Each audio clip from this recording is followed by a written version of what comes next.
আমার ছেলে জায়ান সাকওয়াতের জন্য রাজকন্যা খুঁজে আনবো। কোনো যেন তেন মিডল ক্লাস ফ্যামিলির মেয়েকে আমার ছেলের আশেপাশে তো সহ্যই করতে পারি না। সেখানে এদের আমার ছেলের বউ বানাবো ভাবলেন কিভাবে আপনি? আর এসব ঘটকালি আমার ছেলের জন্য করবেন না। আমি কি কোনোদিন বলেছি আমার ছেলের বিয়ে দিব আমি? তাহলে কেন এসেছেন? কোনো দরকার নেই এসবের, বুঝেছেন? ওর জন্য আমি নিজেই রাজকন্যা খুঁজে আনবো, তাতে আমার কারো সাহায্যের প্রয়োজন নেই। আপনি এখন আসতে পারেন। মিসেস সোহানা সাখাওয়াতের কথায় ঘটক নিয়াজউদ্দিন অপমানিত বোধ করলেন। এই বাড়ির ছেলের জন্য দু চারটে সম্বন্ধ নিয়ে এসেছিলেন তিনি। বড়লোক মানুষ, যদি এই বাড়ির ছেলেটার বিয়ে পাকাপোক্তভাবে করতে পারে তাহলে বড় অঙ্কের একটা সম্মানই পাবেন, সেই আশাতেই এসেছিলেন। কিন্তু তাকে যে এভাবে অপমানিত হতে হবে ভাবেননি তিনি। মুখ শুকনো করে তিনি উঠে দাঁড়ালেন, তারপর বেরিয়ে গেলেন বাড়ি থেকে। যেতে যেতে মনে মনে বলে গেলেন, অহংকার পতনের মূল। একদিন আপনি এমনভাবে মুখ থুবড়ে পড়বেন যে উঠে দাঁড়াতে পর্যন্ত পারবেন না। নিয়াজউদ্দিন চলে গেলেন। তাকে যেতে দেখেই মিসেস সোহানা সাখাওয়াত চেঁচিয়ে ডেকে উঠলেন। রিনি, এই রিনি, জলদি এদিকে আয়।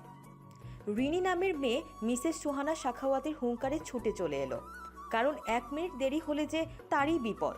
রিনি আসতেই মিসেস সোহানা সাখাওয়াত বললেন, this sofa should be cleaned right now. যত সব ফকিন্নির বাচ্চারা আমার বাড়িতে এসে নোংরা করে যায়। মিসেস সোহানা সাখাওয়াত চলে গেলেন আর রিনি তার মতো কাজ করতে লাগলেন। এদিকে রান্নাঘর থেকে মিসেস মিলি সাখাওয়াত এইসব দেখে দীর্ঘশ্বাস ফেললেন। মিসেস সোহানা সাখাওয়াত হলেন ওনার বড় যা, এই বাড়ির প্রধান কর্তা নিহান সাখাওয়াতের স্ত্রী। আর মিসেস মিলি সাখাওয়াত হলেন নিহান সাখাওয়াতের ছোট ভাই মিহান সাখাওয়াতের স্ত্রী। মিসেস মিলি সাখাওয়াত বিড়বিড় করে বললেন, আপার কেন যে এত অহংকার, মানুষকে যে তিনি কেন এত ছোট করে দেখেন? কবে যে এমন দিন আসবে যেদিন হবে তার অহংকারে পতন। মিসেস মিলি সাখাওয়াত হতাশার নিঃশ্বাস ফেলে রান্নায় মনোযোগ দিলেন। ভাইয়া আর কত? আমার মাস্টার্স কমপ্লিট। এইবার তো আমাকে চাকরি করতে দাও। তুমি তো বাবা মায়ের একটা মাত্র সন্তান না, আমিও তার সন্তান। তাহলে তুমি কেন একা এত কষ্ট করবে? ভাইয়া না করো না, প্লিজ রাজি হয়ে যাও। আরাবি করুণ গলায় কথাগুলো বলে উঠল। বোনের কথা শুনে ফাহিম দীর্ঘ নিঃশ্বাস ফেলল। একমাত্র আদরের বোন তার, বোনের কষ্ট একদম সহ্য করতে পারে না ফাহিম। তাই তো চাইছে নিজে একা কষ্ট করতে, যাতে তার বোন বিন্দু পরিমাণ কষ্ট না পায়। কিন্তু তার বোনটা যে কি পরিমাণ নাছুর বান্ধা তা বলে বোঝানো যাবে না। 6 মাস হলো তারা রাজশাহী থেকে ঢাকা এসেছে। তার কারণও আছে বটে। তাদের বাবা জাহিদ মৃধা, তিনি বছরখানেক হলো ব্রেন স্ট্রোক করেছিলেন, যার ফলে তিনি ঠিকভাবে হাঁটতে চলতে পারেন না। তবে আবার একেবারে অচলও না। কিন্তু ভিতরে ভিতরে তার অনেক রোগের বসবাস, যেমন ডায়াবেটিক্স, পিত্তনালীতে পাথর। এইসব রোগের কারণে জিহাদ সাহেব প্রায়শই অসুস্থ থাকেন। রাজশাহীতে তিনি চিকিৎসারত ছিলেন, তবে সেখানে চিকিৎসকরা ওনাকে ঢাকার ভালো হসপিটালে ডক্টর দেখানোর সাজেস্ট করেছিলেন। শুধু আরাবির পড়ালেখার কারণে আসতে পারছিল না। যখন আরাবির মাস্টার্সের ফাইনাল এক্সাম শেষ হয় তার 2 দিন পরই ওরা ঢাকা শিফট হয়ে যায়, কারণ জিহাদ সাহেবের চিকিৎসার প্রয়োজন খুব করে। ঢাকা এসেই ফাহিম ওর এক বন্ধুর সাথে যোগাযোগ করে। তার বন্ধু আর 2-1 জন মিলে একটা কোচিং সেন্টার চালায়। ফাহিমের বন্ধু ফাহিমকে সেই কোচিং সেন্টারেই চাকরি দেয়। মোটামুটি ভালো ইনকাম করে ফাহিম, কিন্তু এই ইনকামে যে টানাটানি হয়ে যায় ওদের সংসারে, কারণ অর্ধেকের বেশি টাকা জিহাদ সাহেবের চিকিৎসাতেই খরচ হয়ে যায়। ঠিক এই কারণেই আরাবি জোর করছে যাতে ওর ভাই তাকে একটা চাকরি করতে দেয়। এমনিতেও ফাহিম মানা করতো না, চাকরি করতে দিত আরাবিকে। কিন্তু ঢাকার আসার 2 মাসের মাথায় একটা ঘটনা ঘটে যায়। ওদের পাশের বিল্ডিংয়ে এক ফ্যামিলি থাকে, তাদের মেয়েও নাকি চাকরি করত। পরে একদিন নাকি সেই অফিসের বস ওনার মেয়েকে রেপ করার চেষ্টা করেছিল, এমনটা জানতে পারে ওরা। ভাগ্যের জোরে একটুর জন্য বেঁচে গিয়েছিল মেয়েটা। এই ঘটনাটা জানার পর থেকে ফাহিমের মনে ভয় ঢুকে গিয়েছে। হাজার হোক বড় ভাই সে, নিজের কলিজার টুকরো বোনের গায়ে সামান্য একটা সুইয়ের আঁচড়ও সহ্য করতে পারে না। কিন্তু আরাবি যেন আজ কোমর বেঁধে নেমেছে, যে করেই হোক ফাহিমকে আজ রাজি করিয়ে ছাড়বে। আরাবি ফাহিমের হাত দুটোকে নিজের হাতের মধ্যে চেপে ধরল, শান্ত কণ্ঠে বলে ওঠে, ভাইয়া ভয় পেও না, কিচ্ছু হবে না আমার। আমাকে চাকরিটা করতে দাও ভাইয়া। আমি ওই কোম্পানিতেই আমি ইন্টারভিউ দিব, যে কোম্পানিগুলোতে তুমি ইন্টারভিউ দিতে বলবে। তুমি কোম্পানিগুলোর ব্যাকগ্রাউন্ড ভালোভাবে চেক করে নিও প্লিজ ভাইয়া। ফাহিম আরাবির হাতের থেকে নিজের একটা হাত ছাড়িয়ে নিল। তারপর আরাবির মাথায় আদুরে ভাবে হাত বুলিয়ে দিতে দিতে বলে, আরও তোকে আমি কখনই মানা করিনি কোনো কাজে। সব সময় বলেছি তোর যেটা মনে চায় তুই করবি, নিজের মতের বিরুদ্ধে গিয়ে কিছু করবি না। সেখানে তোর চাকরি করার শখ অনেক আগে থেকেই। তোর স্বপ্ন এটা, তোর স্বপ্ন পূরণে আমি বাধা হয়ে দাঁড়িয়ে থাকতে পারবো না যে। তবে কি জানিস, আমি ভাই তো, বোনে কিছু হয়ে যাবে এই ভয়টাই সব সময় আমাকে আষ্টে পিষ্টে জড়িয়ে রাখে। এই জন্যে রাজি হচ্ছিলাম না। তবে আর না, আল্লাহ ভরসা, কিচ্ছু হবে না তোর। আমার শরীরের শেষ বিন্দু রক্ত দিয়ে হলো তোকে আমি রক্ষা করব। আমি নয়নের সাথে কথা বলবো রাতে, ভালো কিছু কোম্পানি সিলেক্ট করে তোকে লিস্ট দিতে, সেখানে সিভি জমা দিয়ে দিস। ফাহিমের কথা শুনে আরাবি প্রাপ্তির একটা হাসি দিল। তারপর ঝটপট করে ফাহিমকে জড়িয়ে ধরল। উচ্ছ্বাসিত কণ্ঠে বলে উঠল, থ্যাংক ইউ ভাইয়া, অনেক অনেক thank you. I love you ভাইয়া। I love you too. এদিকে নিজেদের রুমের আড়াল থেকে ভাই বোনের এই মিষ্টি মধুর মুহূর্তটা দেখে চোখের কোণে জমা অশ্রু মুছে নিলেন জাহিদ সাহেব আর লিপি বেগম। জিহাদ সাহেব ধরা গলায় বলেন,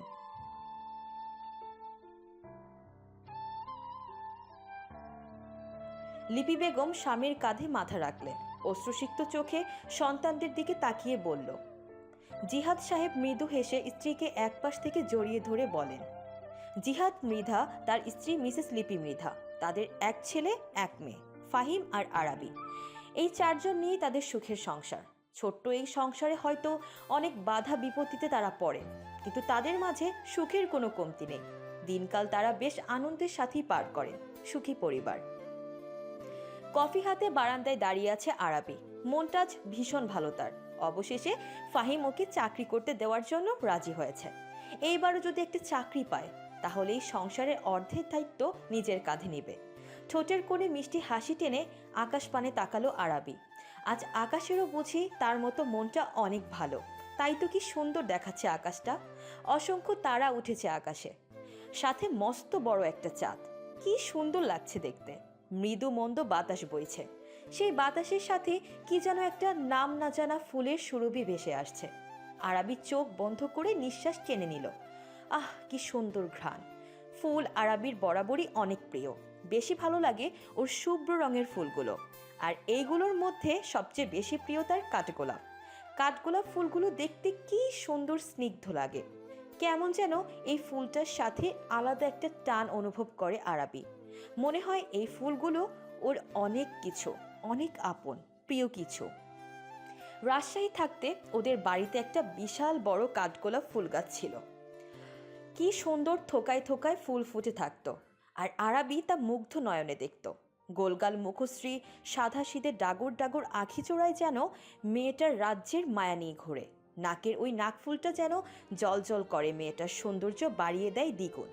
গোলাপের পাপড়ির ন্যায় ওই কোমল ওষ্ঠুরজোড়ায় যেন হাসির ঢেউ খেলে যায়।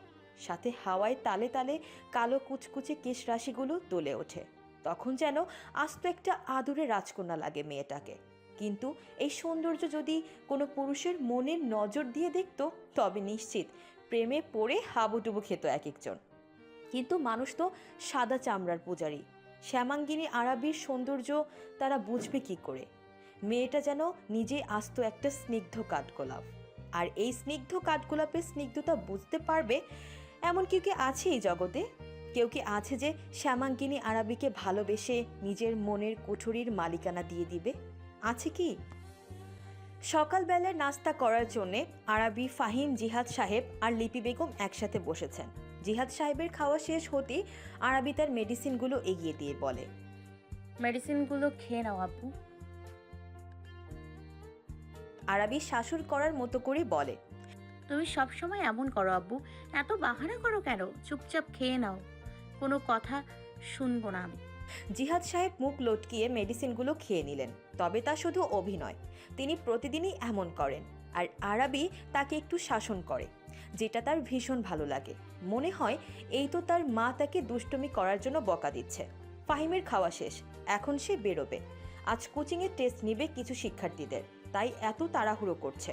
খাওয়া শেষে হাত মুছতে মুছতে ফাহিম আরাবিকে ডেকে উঠল। আরও আরাবি পানি পান করছিল। ভাইয়ের ডাকে গ্লাসটা টেবিলে রেখে জবাব দিল, হ্যাঁ ভাইয়া। আমি গতকাল নয়নের সাথে কথা বলেছি। ও আমাকে কয়েকটা কোম্পানি সাজেস্ট করেছে, তবে সবথেকে ভালো নাকি সাকওয়াত ইন্ডাস্ট্রি। সেখানে ওর এক কাজিন জব করে। কাজের দিক দিয়ে একটু স্ট্রিক্ট, তবে কোম্পানির মালিক নাকি মেয়েদের সম্মানের দিক দিয়ে বিশেষ খেয়াল রাখেন। তোকে ওখানে ট্রাই করতে বলেছে, ও বেশি জোর দেন যদি চাকরিটা হয়ে যায় ওখানে। নয়ন বলেছে ওর কাজিনকে বলে দেবে তোর খেয়াল রাখার জন্য। কি বলিস তুই? আরাবি মৃদু হেসে বলে, আমি সবগুলোতেই ট্রাই করব, দেখি কোনটায় চাকরিটা পাই। যদি সাকওয়াত ইন্ডাস্ট্রিতে চাকরিটা হয়ে যায় তবে তো কোনো কথাই নেই। যাক, তাহলে সিভি রেডি রাখিস। আগামীকালই আমরা কোম্পানিগুলোতে চাকরির অ্যাপ্লাই করতে যাব। আচ্ছা। বোনের সাথে আরেকটু টুকটাক কথা বলে কাজের জন্য বেরিয়ে গেল ফাহিম। তবে মাথায় নানান চিন্তা ঘুরপাক খাচ্ছে ওর। কোচিংয়ে যা পায় তা দিয়ে আর হচ্ছে না ওদের। নিজের ছোট বোনটা কষ্ট করে কাজ করবে, এটা ভাবতেই কষ্ট লাগবে। তবে ওটা ওর স্বপ্ন, তাই তার পূরণ তো অবশ্যই করতে হবে। ও নিজেও চাইছে ভালো একটা জব করার। ইন্টারভিউ দিয়েছে, তবে চাকরি হয়নি। মানে অনেক টাকা ঘুষ চায় কোম্পানিগুলো। তাই ফাহিম সিদ্ধান্ত নিয়েছে এইবার কোনো কলেজের শিক্ষক হিসেবে চাকরি নেবে। ওর বন্ধু নয়নের সাথেও কথা বলেছে ও। দুটো কলেজ আছে যেখানে ও চাকরি পেতে পারে। এইবার বাকিটা উপরওয়ালার হাতে, দেখা যাক কি হয়। নানান চিন্তা করতে করতে ফাহিম কোচিং সেন্টারে এসে পৌঁছালো। ক্লাস শুরু হওয়ার এখনও 15 মিনিট বাকি। ভাবলো একটু জিরিয়ে নেওয়া যাক, তাই ফাহিম অফিস রুমে চলে গেল। না, কেউ আসেনি। তাড়াহুড়ো করে কোচিংয়ে এসে পৌঁছালো নূর। পুরো নাম মেহজা নূর শাখাওয়াত। এইবার অনার্স প্রথম বর্ষে পড়ে সে। আজ তার টেস্ট আছে, তাই তো তাড়াহুড়ো করছে। তবে এর থেকেও বড় কারণ হলো তার একজনকে দেখতে হবে। সেই মানুষটাকে চোখের দেখা একবার না দেখলে যে পুরো দিনটাই বিষাদ লাগে। যেই ভাবা সেই কাজ। নূর দ্রুত অফিস রুমের দিকে চলে গেল। গিয়ে দেখলো অফিস রুমে লাইট জ্বালানো, তার মানে লোকটা এখানেই আছে। নূর ধীরে ধীরে দরজার আড়াল হতে উকি মারল। তাকাতেই যেন ওর চোখে এক রাশ মুগ্ধতা এসে ভর করল। লোকটা এত সুন্দর কেন? এই যে চেয়ারে হেলান দিয়ে চোখের উপর হাত রেখে আছে, কি সুন্দরই না লাগছে তাকে। গ্রে রঙের টি শার্ট আর কালো ডেনিম প্যান্টে লোকটাকে মারাত্মক সুদর্শন লাগছে। এই যে একটু পরপর ঢোক গিলার সময় অ্যাডামস অ্যাপেলটা নড়ে ওঠে। নূরের খুব করে মন চায় ওখানে একটু চুমু এঁকে দিতে। নিজের ভাবনাতেই নিজে লজ্জা পেল নূর। না, এখানে 1 মিনিট দাঁড়ালে পাগল হয়ে যাবে সে। তাই দ্রুত অফিস রুম থেকে চলে আসলো। ওদের জন্য বরাদ্দকৃত রুমটাতে গিয়ে একটা বেঞ্চে বসে পড়ল। জোরে জোরে শ্বাস নিল নূর। কি করবে ও? কি করলে এই বেহায়া মনটাকে নিয়ন্ত্রণে আনতে পারবে? আর কতকাল এই দহনে জ্বলে পুড়ে ছারখার হবে? কাউকে ভালোবাসা কি পাপ? হ্যাঁ, পাপই তো। তার জন্য ভালোবাসা পাপ। ওর যে কাউকে ভালোবাসার অধিকার নেই। তবু কিভাবে যে এই লোকটাকে নিজের অজান্তে ভালোবেসে বলল জানে না নূর। যখন ওদের নয়ন স্যার এসে লোকটাকে পরিচয় করাতে নিয়ে এসেছিল, তখন এক দেখাতেই প্রেমে পড়ে গিয়েছিল লোকটার। জানতে পেরেছিল লোকটার নাম ফাহিম মৃধা। সেই থেকেই এই নামটা ওর মন আর মস্তিষ্কে এমনভাবে গেঁথে গিয়েছে যে তা মুছে ফেলার সাহস ওর নেই। কিন্তু এটা যে হবার নয়।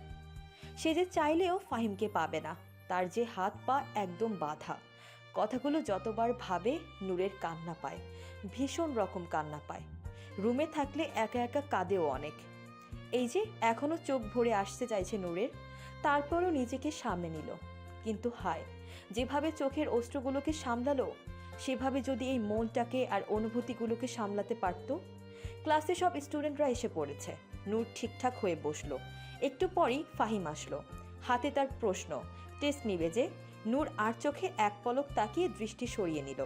পুরো ক্লাসে আর একবারও তাকালো না, কারণ তাকালেই যে সর্বনাশ। দেখতে দেখতে কয়েকটা দিন কেটে গেল।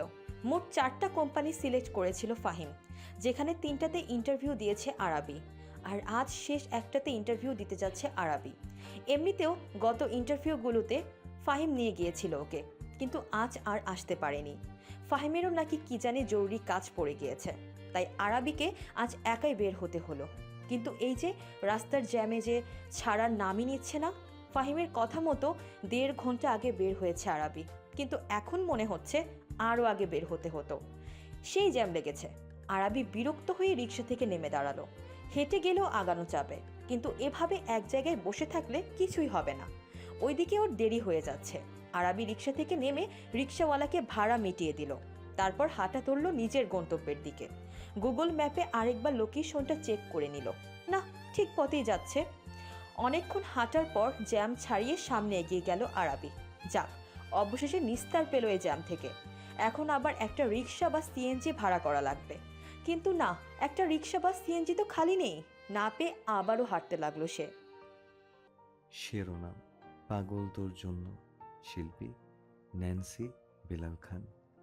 পাগল তোর জন্য রে, পাগলে মন, পাগল পাগল তোর জন্য রে, পাগলে মন, পাগল। মুখে বলি দূরে যা, মন বলে থেকে যা। মুখে বলি দূরে যা, মন বলে থেকে যা।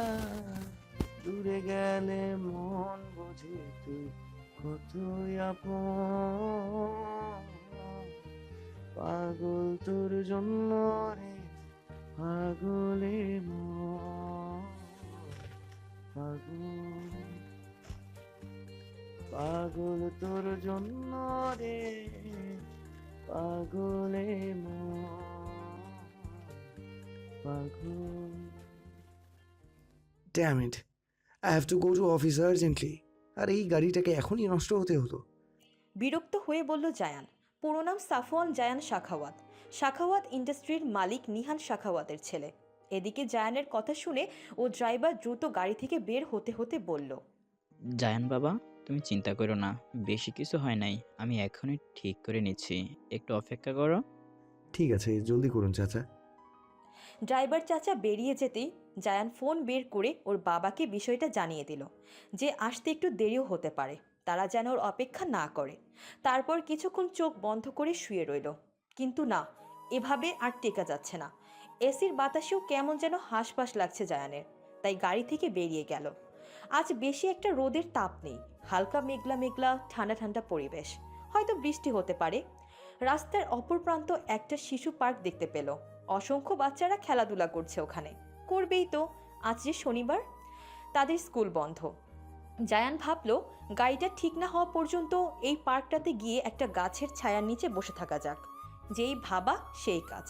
জায়ান অপর পাশে যাওয়ার জন্য পা বাড়ালো। হঠাৎ এক দমকা হাওয়া বয়ে গেল। সেই সাথে মনে হলো ওর চোখে মনে হয় ময়লা গিয়েছে। জায়ান সাথে সাথে চোখে হাত দিয়ে দিল। তাকাতে পারছে না জায়ান। দ্রুত পকেট থেকে রুমাল বের করলো ও। হালকাভাবে চোখটা রুমাল দিয়ে আলতোভাবে পরিষ্কার করে নিল। হ্যাঁ, এখন ঠিক আছে। রাস্তায় ভালোভাবে তাকালো, দেখছে কোনো গাড়ি স্পিডে আসছে কিনা। এভাবে তাকাতে গিয়ে হঠাৎ জায়ানের একটা জায়গায় চোখ আটকে গেল। সাথে মনে হলো ওর হৃৎপিণ্ডটা কেমন জোরে জোরে বিট করছে। জায়ান বুকের বাঁ পাশটায় হাত রাখলো। কি অদ্ভুত শব্দ হচ্ছে বুকের বাঁ পাশটায়। আশ্চর্য, চোখের পলকটাও তো সরতে চাইছে না। এমন কেন হচ্ছে? আগে তো এমন হয়নি। আশেপাশে শত শত মেয়ে দেখেও, কিন্তু কোনো মেয়েকে দেখে তো এমন অদ্ভুত অনুভূতি হয়নি। এই মেয়েটাকে তো এই প্রথমবার দেখলো। তাহলে এই অনুভূতির মানে কি? নিজের এইসব অদ্ভুত কাণ্ডে নিজের উপরই বিরক্ত হলো জায়ান। টেনে হিচ্ছে সরিয়ে নিল চোখ জোড়া। কিন্তু বেহায়া চোখ জোড়া ওই শুভ্র জামা পরিহিত মেয়েটার দিকেই চলে যাচ্ছে। জায়ান সরে যেতে চাইল। হঠাৎ খেয়াল করলো কিছু একটা। রাস্তার অপর পাশে হলো সেই শিশু পার্ক, আর তার পাশ দিয়ে হেঁটে যাচ্ছে মেয়েটা। শিশু পার্ক আর সাধারণ মানুষ চলাফেরা করার জন্যে যে রাস্তা, এর মধ্যে লোহার বেড়িবাঁধ দেওয়া। ঠিক সেই বেড়িবাঁধের সাথে ঘেঁষে একটা পেয়ারা গাছ। কিন্তু কিছু বাচ্চা সেই পেয়ারা গাছ ইটের টুকরো দিয়ে ঢিল ছুটছে, আর মেয়েটা আরেকটু গেলেই তো সেই ইটের টুকরাগুলো মেয়েটার গায়ে এসে লাগতে পারে। জায়ানের মনটা কেমন যেন অস্থির হয়ে উঠল। এই মেয়ে, আর সামনে এগিয়ে যাইও না। কিন্তু গাড়ির আওয়াজে কিছুই কানে শোনা যাচ্ছে না। জায়ান চরম রকম বিরক্ত হলো। মেয়েটাও কি কানা নাকি? চোখে দেখে না? একটু সুযোগ পেতেই জায়ান দ্রুত রাস্তার ওপারে দৌড় দিল।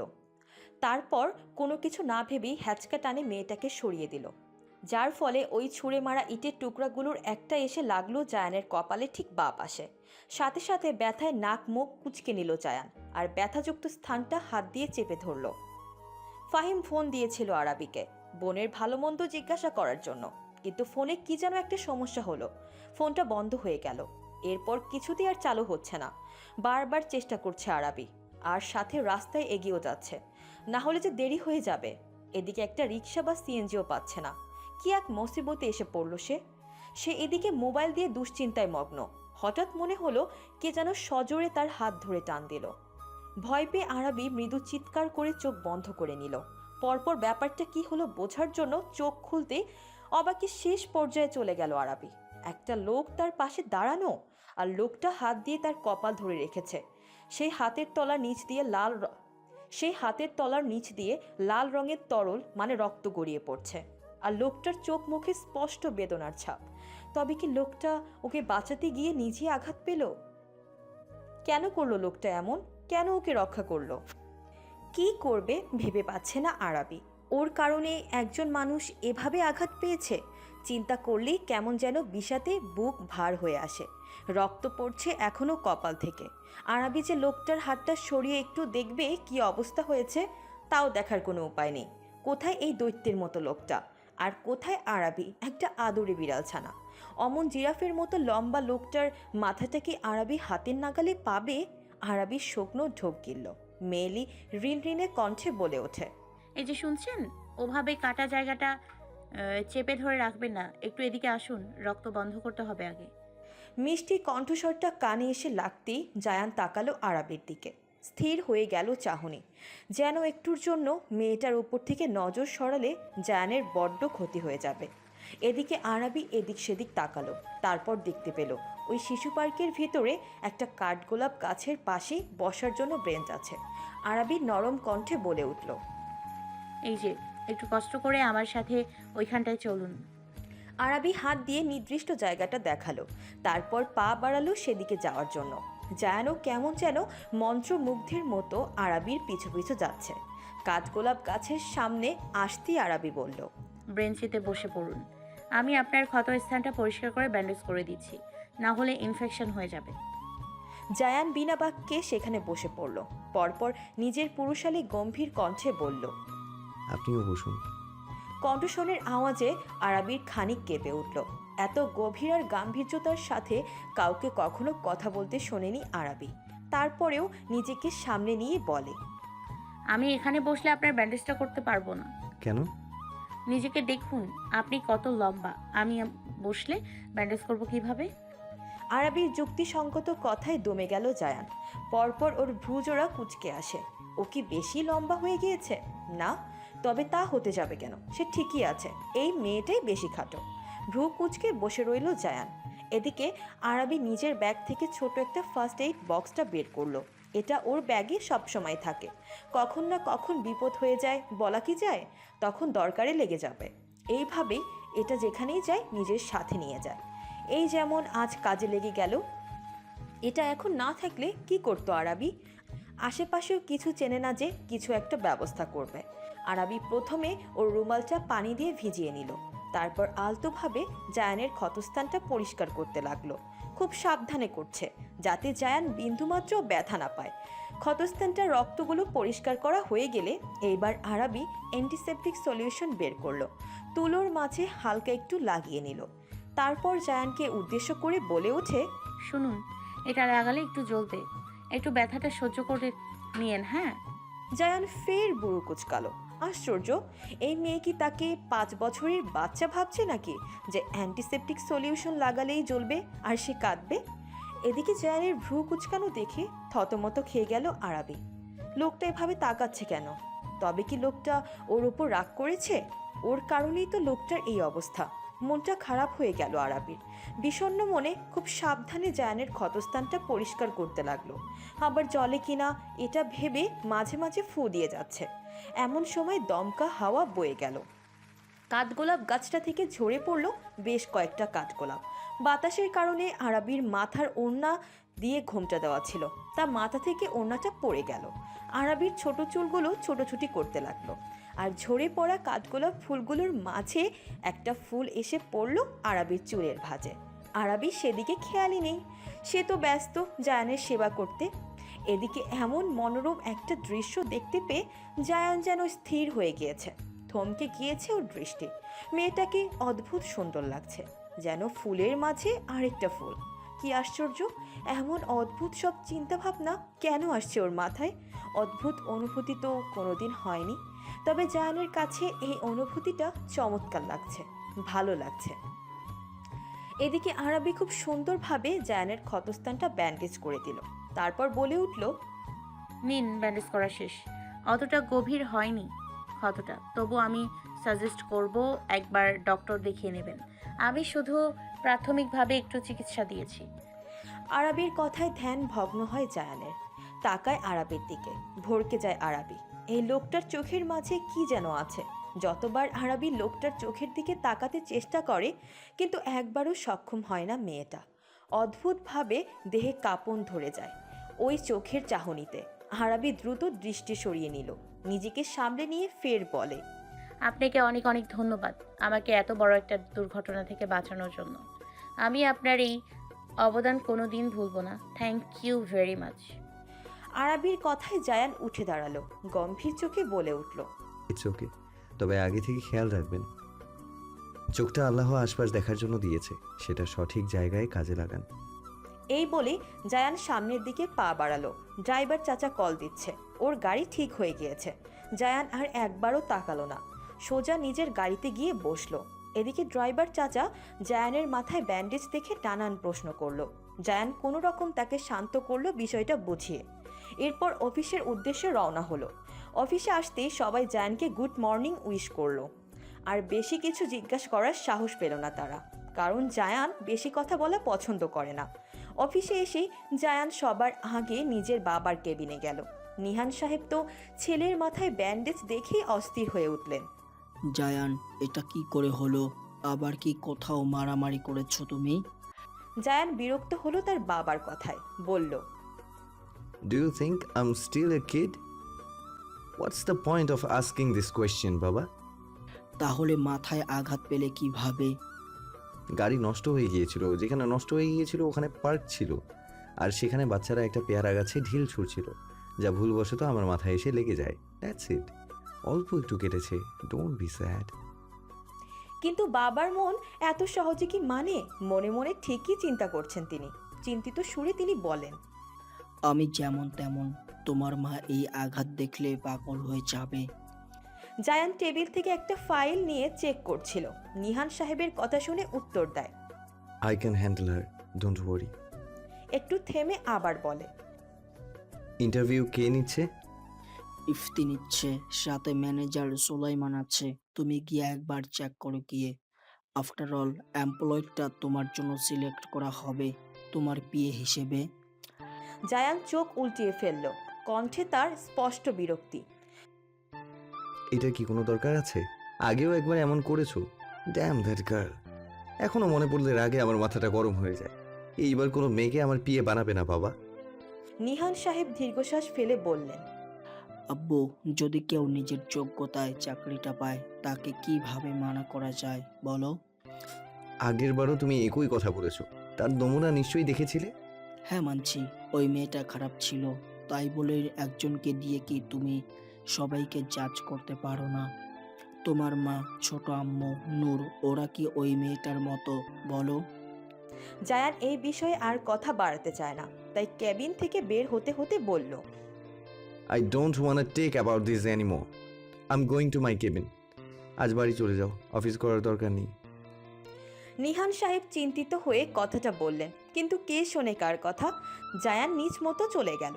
নিহান সাহেব ছেলের প্রস্থানের দিকে তাকিয়ে হতাশ নিঃশ্বাস ছাড়লেন। এই ছেলেটা যে কিভাবে এমন গম্ভীর রকচটা স্বভাবের হয়েছে কে জানে। ছেলেটাকে নিয়ে তার ভীষণ চিন্তা হয়। ছেলেটাকে বিয়েও দিতে চাইছেন তিনি।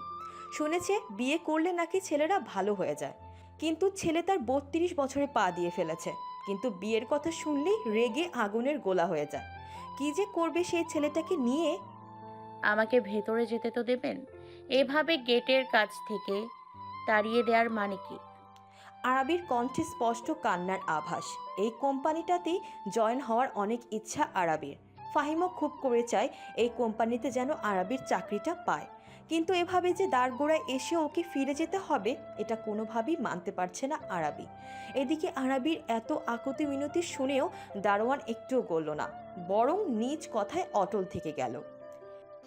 দেখেন আপামনি, ম্যানেজার সাহেব কইছে ইন্টারভিউ নেওয়া শেষ, আর কাউকে ভিতরে যাইতে দেওয়া যাইব না। তার কথা না মানলে আমার চাকরি থাকবে না। আরাবি কি করবে ভেবে পাচ্ছে না। এভাবে যে এত দেরি হয়ে যাবে ভাবতেও পারেনি আরাবি, কিন্তু উপায়ও তো ছিল না কোনো। একটা লোক তার জন্য আঘাত পেয়েছে, আর সে কিভাবে পারত লোকটাকে এই অবস্থায় ফেলে আসতে? এতটা নিষ্ঠুর আরাবি না যে নিজের লাভের জন্যে সে অন্যের এভাবে ক্ষতি করবে। আরাবি নিজেকে সামলালো, এভাবে ভেঙে পড়লে হবে না, শেষবারের মতো চেষ্টা করবে সে। তাই শান্ত গলায় বলল, চাচা, একবার ম্যানেজার স্যারকে ডেকে দিন না প্লিজ। আমি একটু ওনার সাথে কথা বলতে চাই। আমি একটু ওনার সাথে কথা বলেই চলে যাব। দারোয়ানের বুঝি এইবার একটু মায়া হলো। আচ্ছা দাঁড়াও, ওনারে ডাকতেছি। দারোয়ান টেলিফোনের মাধ্যমে ম্যানেজারের সাথে কথা বলল। মিনিট 15 ম্যানেজারকে দেখা গেল। স্বস্তির নিঃশ্বাস ফেলল আরাবি। যাক, ম্যানেজার এসেছে, দেখা যাক এইবার কিছু করতে পারি কিনা।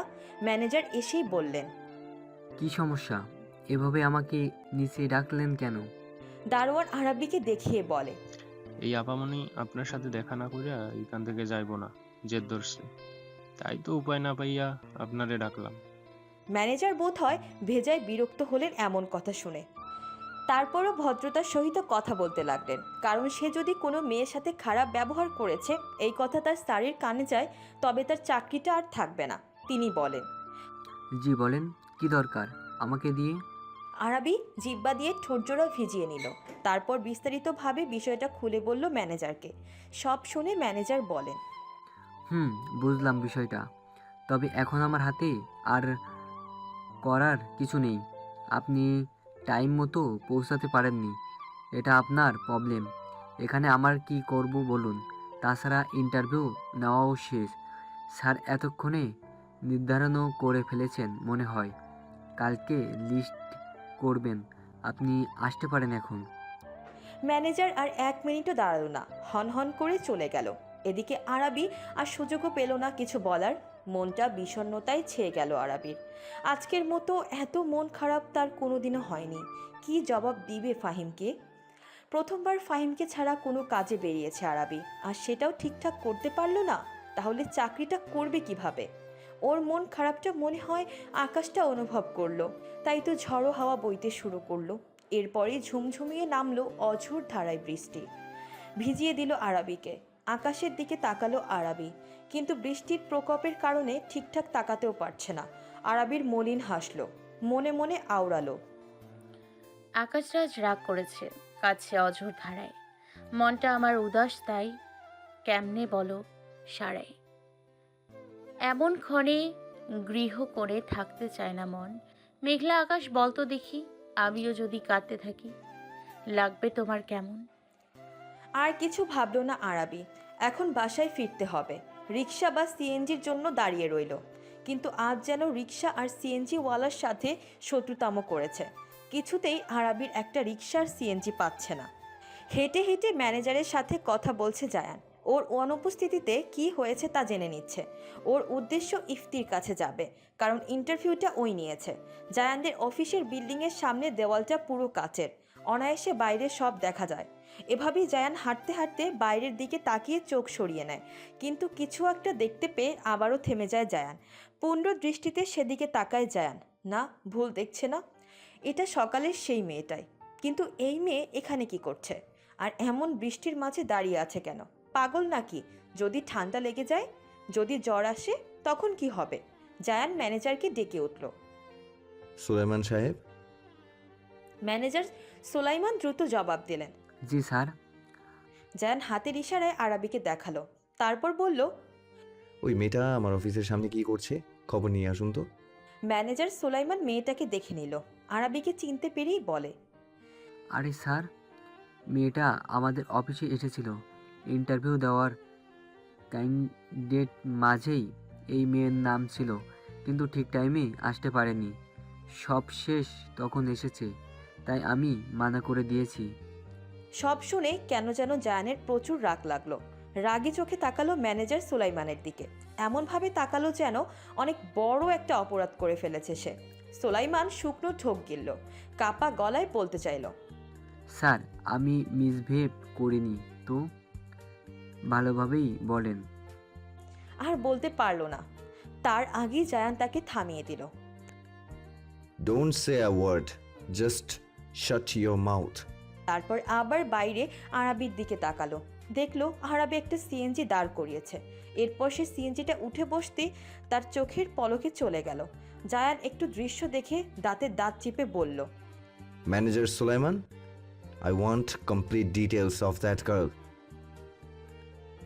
That work should be done quickly, otherwise it will be bad for you.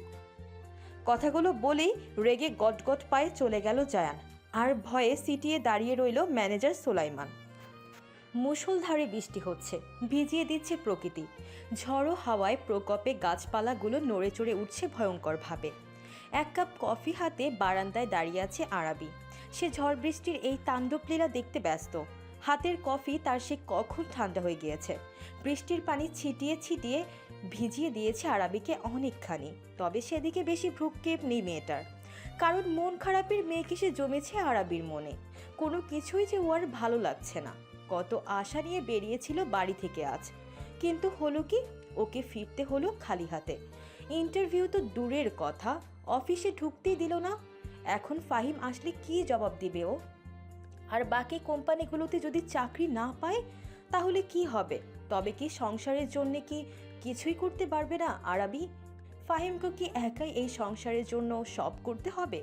কিন্তু এটা তো আরাবি কিছুতেই হতে দিতে পারে না।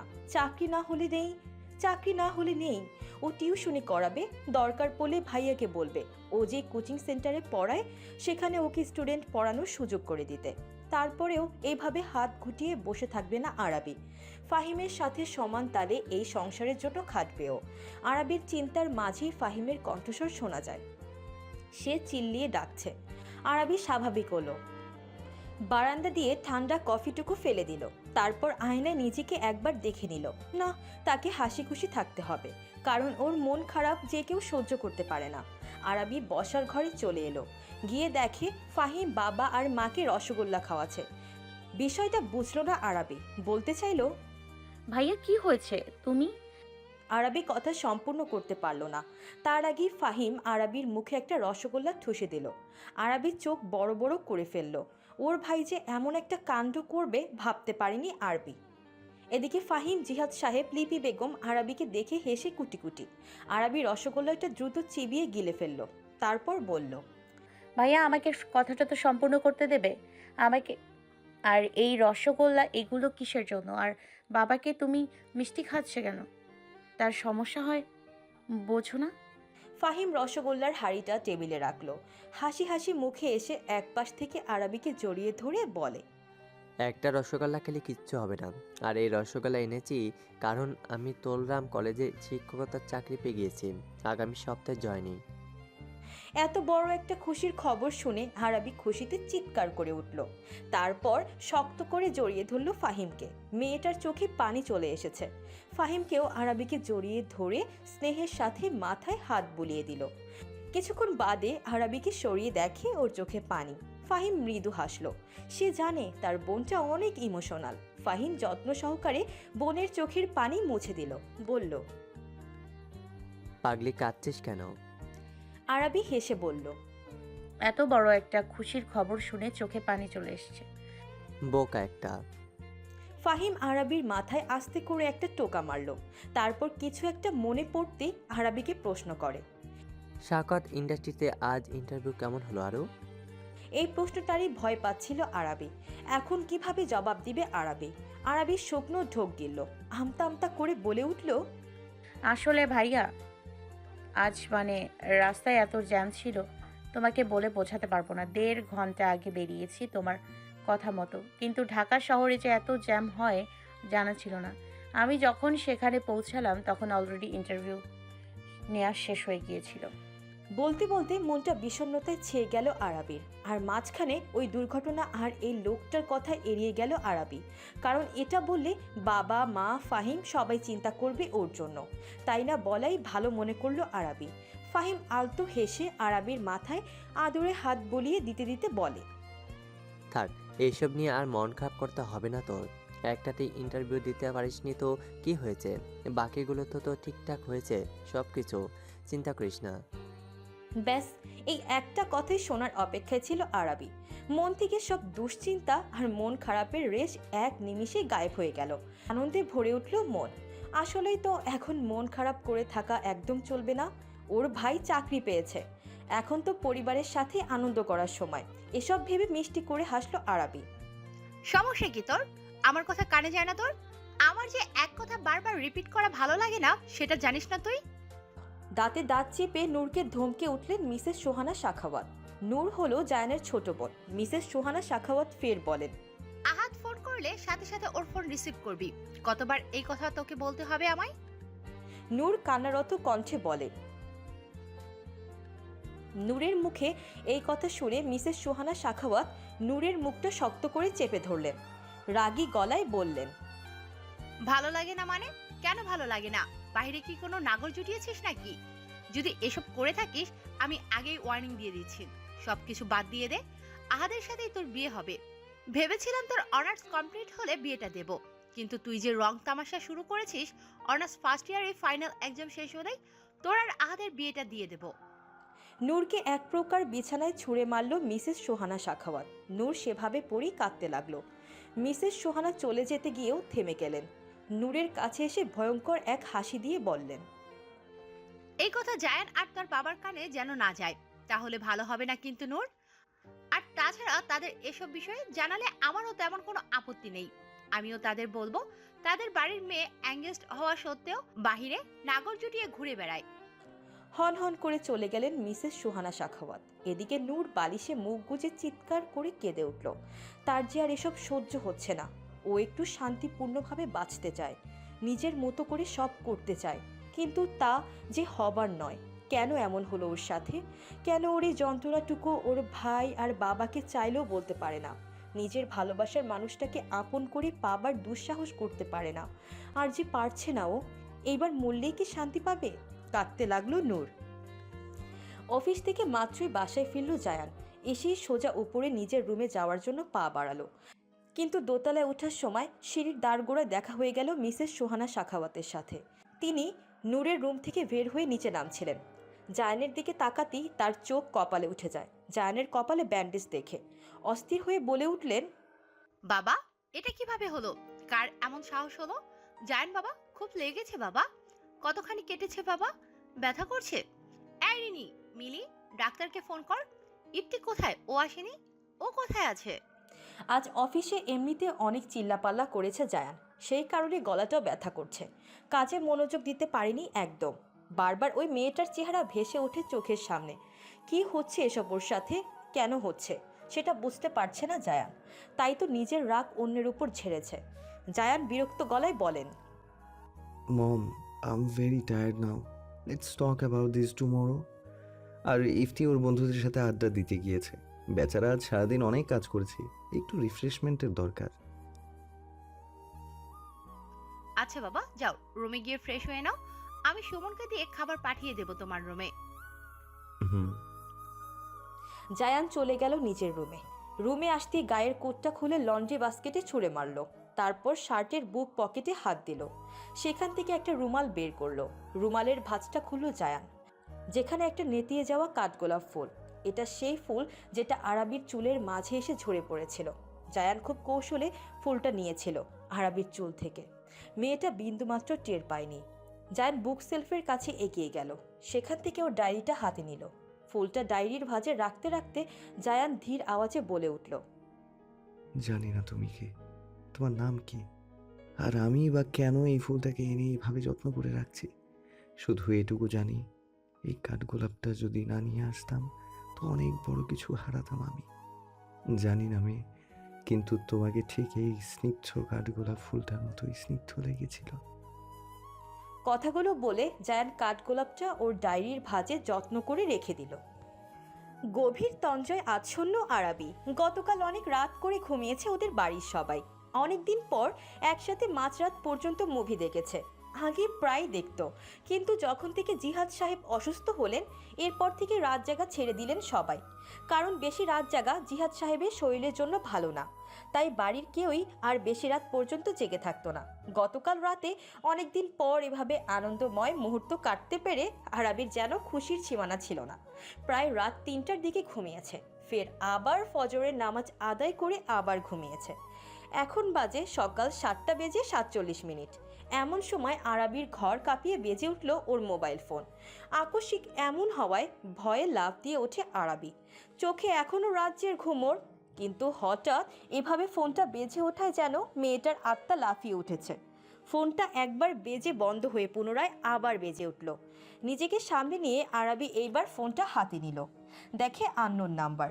প্রথমে ভাবলো রিসিভ করবে কিনা, পরক্ষণে আবার চিন্তা করলো যদি দরকারি কোনো কল হয়। সেটা ভেবেই ফোনটা রিসিভ করলো। ঘুম ছড়ানো ভাঙা গলায় আওয়াজে বলে, আসসালামু আলাইকুম, কে বলছেন? ওপাশ থেকে নীরবতা, কেউ কোনো কথা বলছে না। আরাবি ভ্রু কুচকালো। আশ্চর্য, ফোন দিয়ে কথা বলছে না কেন? ঠিক 3 মিনিট গভীর নিঃশ্বাস ফেলার আওয়াজ শোনা গেল, সেই সাথে ভরাট কণ্ঠের একটা আওয়াজ ভেসে আসলো। অমন ভরাট কণ্ঠের আওয়াজে আরাবির বুকটা ধক করে উঠল। আওয়াজটা কেমন যেন চেনা চেনা লাগছে, আবার ঠিক চিনে উঠতেও পারছে না। এর উপর সকাল সকাল এমন একটা কথায় আরাবি ঠিক কী রিয়াকশন দিবে জানে না। একে তো অচেনা একজন তাকে ফোন করেছে, আবার বলে কিনা তার অফিসে চাকরি করতে হলে এত সকাল অবধি ঘুমানো যাবে না। আচ্ছা, বাজে কয়টা এখন? আরাবি দেওয়াল ঘড়িতে তাকালো, ধরতে গেলে 8টা বেজে গিয়েছে। হঠাৎ খেয়াল করলো আরাবি লোকটা চাকরির কথা বলছে। তার মানে কি কোনো কোম্পানি থেকে ফোন এসেছে? কোনো কোম্পানি থেকে ফোন এসেছে? ও কি চাকরিটা পেয়েছে? আরাবি খুশিতে বাকবাকম করে উঠল। উচ্ছ্বাসিত কণ্ঠে বলে, জি স্যার, বুঝতে পেরেছি স্যার, আমার চাকরিটা কি হয়ে গিয়েছে? ওপাশ থেকে সময় নিয়ে জবাব আসলো। সাথে সাথে আরাবির মুখটা একটুখানি হয়ে গেল। যাক, এটাও বাদ। আর মাত্র 2টো কোম্পানি আছে, ওই দুটোর মাঝে একটির মধ্যে যদি চাকরি না পায় তখন কি হবে? সকাল সকাল আরাবির মনটা আবার খারাপ হয়ে গেল। তবে সেটা বেশিক্ষণ টিকলো না, যখন ওপাশের লোকটা বলল, যদি চাকরিটা করতে চান তবে আগামীকাল ঠিক 9টা বাজে সাখওয়াত ইন্ডাস্ট্রিতে যেন আপনাকে দেখতে পাই। আগামীকাল আপনার ইন্টারভিউ নেওয়া হবে। আশা করি আগের বারের মতো আর লেট করবেন না। You should be there at exactly 9 o'clock tomorrow.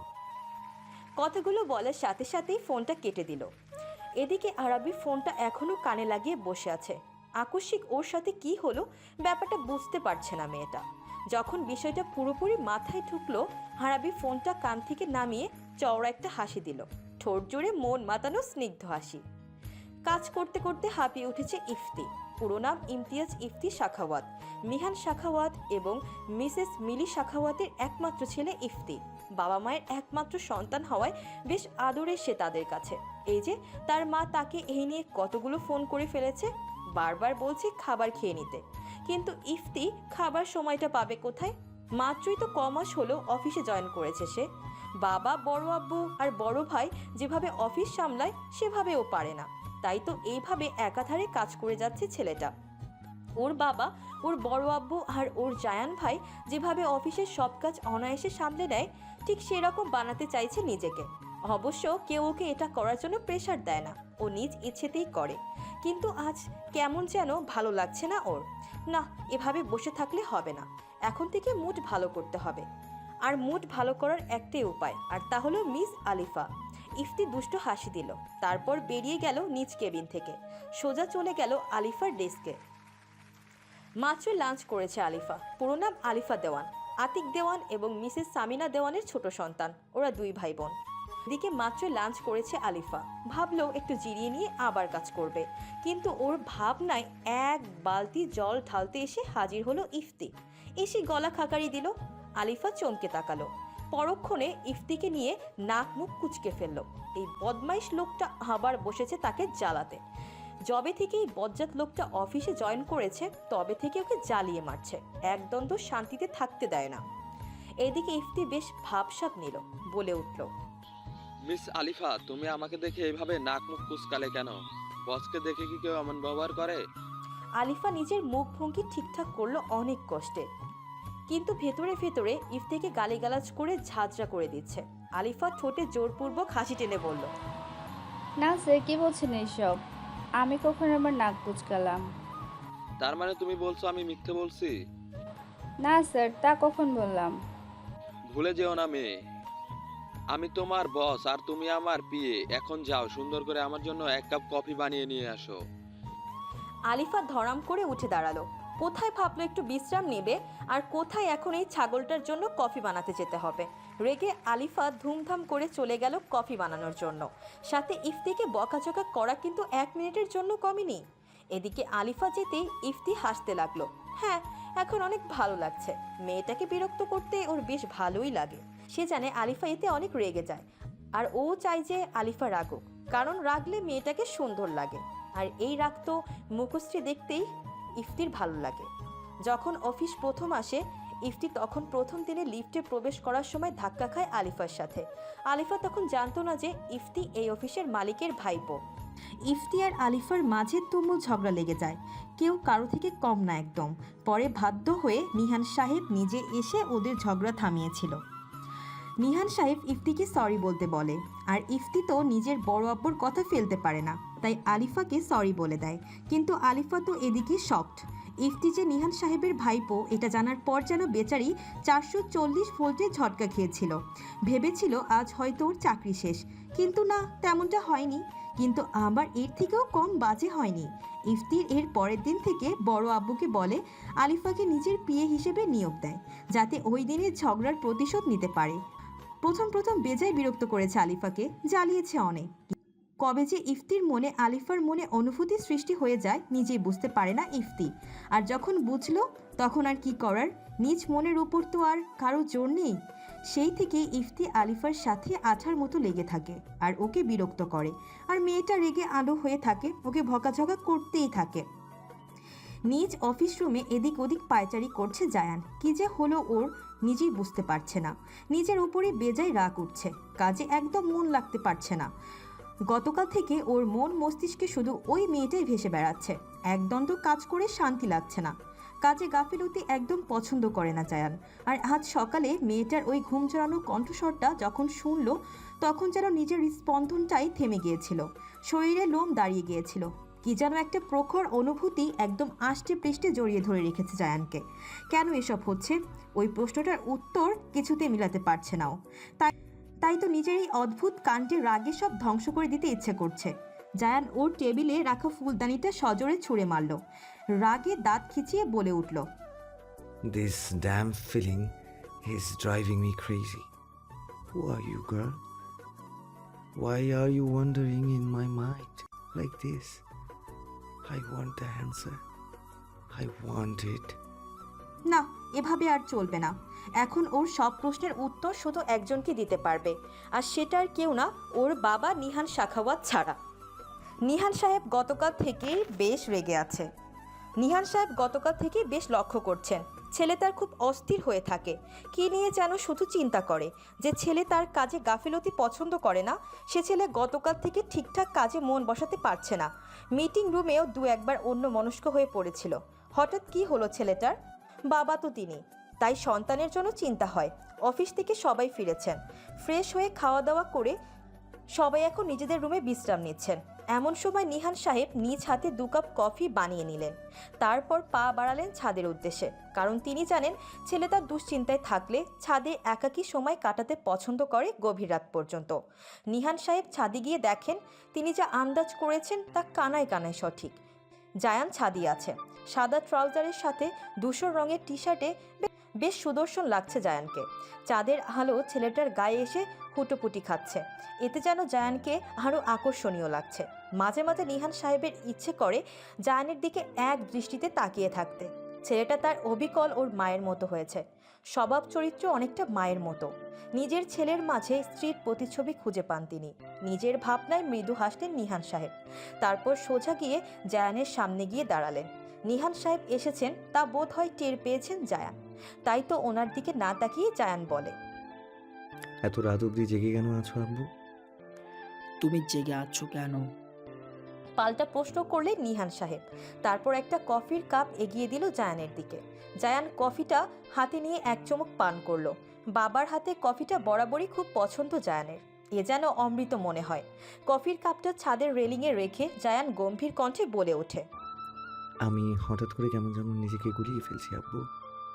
নিজেকে নিজে বুঝতে পারছি না। অদ্ভুত একটা অনুভূতি আমার মন মস্তিষ্ক জুড়ে বিচরণ করে বেড়াচ্ছে প্রতিনিয়ত। কিন্তু এটা কিসের অনুভূতি, কেন হচ্ছে এসব আমার সাথে, আমি কিচ্ছু বুঝতে পারছি না।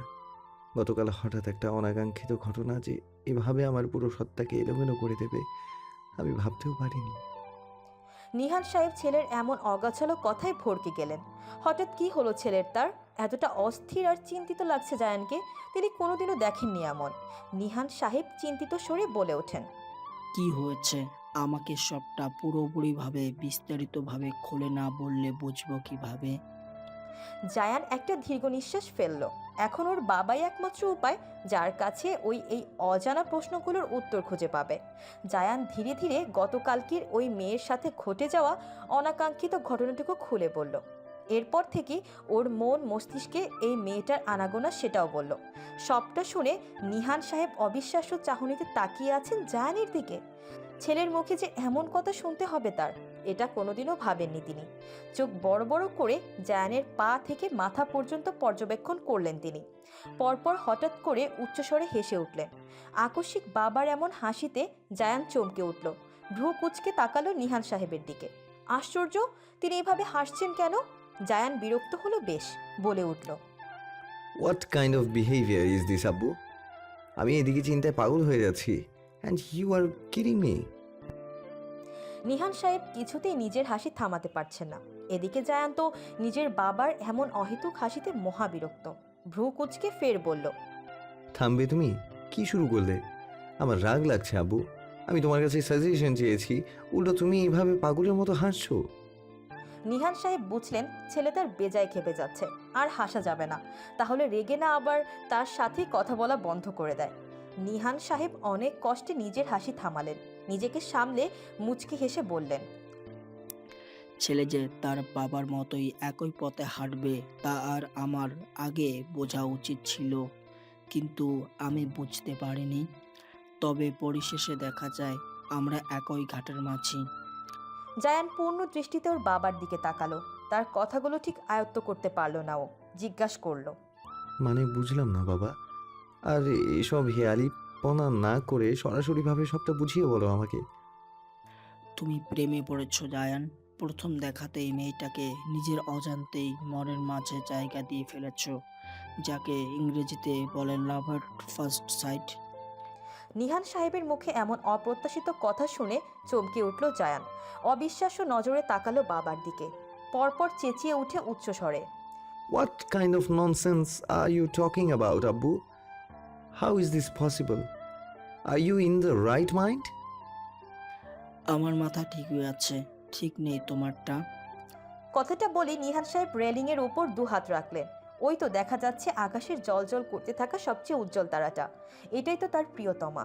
নিহান সাহেব বিড়বিড় করে বললেন, সাথী, তুমি তো আমার থেকে বেশি দূরে না, তবুও কেন তোমায় চাইলেও একটুখানি ছুঁয়ে দিতে পারি না আমি? তুমি কি দেখছো সাথী, আমাদের ছেলের মনে যে বসন্তের ছোঁয়া লেগেছে, ভালোবাসার ফুল ফুটেছে ওর পাথুরে হৃদয়ে, যেমনটা ঠিক আমার হয়েছিল তোমার সাথে প্রথম দেখা হওয়ার দিনে। নিহান সাহেব জায়ানের দিকে তাকালেন, হাসি হাসি মুখ করে বলে উঠলেন, তোমার মাকে প্রথম দেখেছিলাম আমাদের ভার্সিটির নবীনবরণ উৎসবের দিন। তোমার মামা সাইফকে তো চিনো, সাইফ আমার বন্ধু ছিল। তোমার মা বেড়াতে এসেছিল ওদের বাড়ি। তোমার মা ভীষণ ঘর কোনো একটা মেয়ে ছিলেন, সহজে কোথাও যেতে চাইতেন না, তাকে জোর করে ঘুরতে নিয়ে যেতে হতো। ঠিক তেমনটাই হয়েছিল সেদিন। বাড়িতে একা একা পড়ে থাকবে, তাই সাইফের মা আর সাইফ জোর জবস্তি করে ওকে আমাদের নবীনবরণের অনুষ্ঠানে নিয়ে এসেছিল।